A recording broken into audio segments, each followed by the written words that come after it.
So yeah, I wanted to bring this one up. I came across it on Low Kick MMA, good website and a good YouTube channel. I watched a lot of their content recently, some extremely good interviews over there, and not too many people watching or sharing it, looks like. So if you can pop over there and give them a subscribe, that'd be great. And maybe hit an old subscribe button for me as well. But during the interview, Gerald Meerschaert was talking about his up and coming fight with Bruno Silva. It's actually happening tonight. I think it'll be a good fight. I think Silva wins it, and that's been honest. I think Silva is deadly with a flying knee. A lot of his wins come because of it, or as a result of hurting his opponent with it and then finishing him in the aftermath. So I think it'll be an interesting one. I hate saying it against Gerald Meerschaert because I think he's a good guy. He's the type of guy that I would like, the type of guy that I would support, because he's kind of a no-nonsense family man, kind of a wholesome type of a dude, and I'd be into that, and he's a good fighter. Just, I don't think that he's going to do it tonight. Maybe I'm going to be proven wrong, but we'll see. Obviously, he's got the famous highlight reel knockout by Khamzat, who cracked him with one right hand into the jaw and put him down. Wasn't the most unbelievable punch, to be honest. It did crack hard,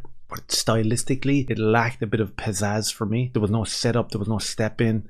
It wasn't like Kamaru Usman taking Masvidal's jaw clean off of his face. It didn't look as cool as that, but in the same breath, it got the job done. Won the fight in the first minute and a half, I believe. Bang, knocked him out cold. Unfortunately, because the personality isn't massive, and that's what we seem to encounter all the time with UFC fighters, if the personality isn't massive, if you're not stuffing 50 pizzas into your mouth, drinking beer and talking as if you're stoned on podcasts, if you're not doing that, then you're not cool and you're not a celebrity, I guess. And I guess this is to the detriment for fighters like Gerald Meerschaert and Tom Aspinall and guys like that, that are good fighters, solid fighters, good guys, just don't have that electrifying personality outside of the octagon. It's unfortunate, and that's been honest with you. And as you can see in the headline here, exclusive, Gerald Meerschaert on US fans not supporting US fighters.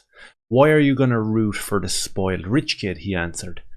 And I thought that was a very interesting answer to a very interesting question. Let's just have a little listen. Is that kind of a function of the size of the country? Is that maybe the politics or the social aspects of the country? Why do you think American MMA fans maybe don't support American fighters the way they should? I'm going to pause it there and I'm going to jump in and I'm going to give the real answer. I'm going to give the true answer. I'm going to give the answer that should have been said by Gerald Meerschaert, but I'm not sure whether he knows it's the answer. And the simple fact is, it's because American people and Western people in general, from a very young age, they are programmed and indoctrinated to hate their country.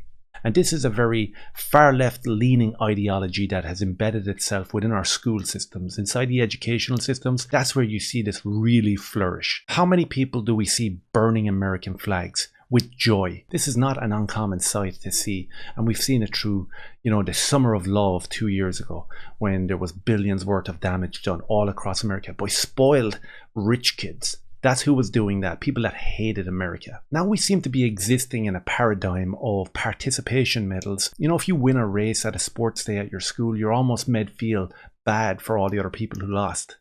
And that's not the way we should be judged. It should be judged on merit and not on effort or any sort of fake ideology that's been pushed. And when we talk about the UFC fans are based to an extent. Like Dana White is based to an extent. Massive Trump fan. I believe he leans in a conservative angle, but there is bending of the knee that must happen in terms of gaining monetarily, and we've seen that with the banning of the flags, which is interesting in the context of what we're speaking about in terms of American fans really playing in and loving. We know that when fighters come from Russia, the Russian state gets behind them, and the American fans buy into that because they see that patriotism and they see the love that these fighters have for their countries. They look at Conor McGregor, he's got the Irish flag over his shoulder, he's got the thick Irish accent, and they look and they aspire to love their country because it's intrinsic.